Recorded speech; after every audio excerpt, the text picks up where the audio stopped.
Hey, and welcome back to It's Just Jeff.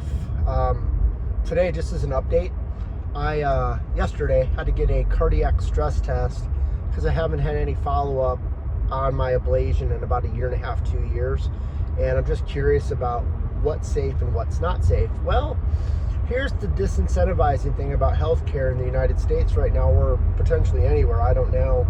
I'm insured through a major insurance plan, and they all pitch value-based or like cost-effective care. Well, here's the thing. Why is it that my echo costs me, or not my echo, but my cardiac stress test, and this is the non-nuclear test. This is just me walking on a treadmill being monitored. I feel like I could have done the same thing with my Garmin and a heart rate monitor. But why did that cost me $900 yesterday to do? Plus, I'm going to have to pay the physician to read it. So I'm probably looking at about a $1,200 cost for someone to tell me that my heart is hopefully okay here.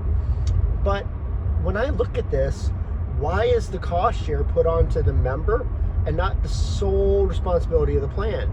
So if people don't get these diagnostic tests, right? If we don't do this, we end up in the hospital. And the hospital is the most non-cost effective environment for a health plan, a payer, in the universe. It just is. So why make me hit my maximum out of cost benefit with diagnostic testing or labs? Why do that? Why not let me have access to those for very minimal cost or free, and avoid the hospitalization, which is going to cost the health plan quite literally an arm and a leg based on the diagnosis and how long the stay is and what the follow-up course of care is.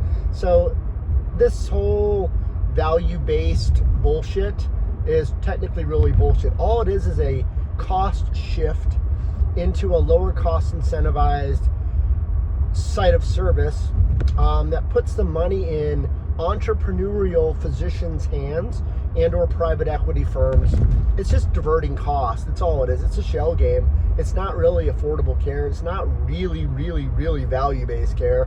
It's literally shifting cost, avoiding the inevitable, and shifting cost through high premiums to members. Let's be honest, it's not a working system. People are capitalizing on the system right now. Companies are capitalizing on it. And it's really discouraging, disheartening, and quite frankly, it fucking sucks. But anyway, thanks for listening to me on my rant today, and have a good one.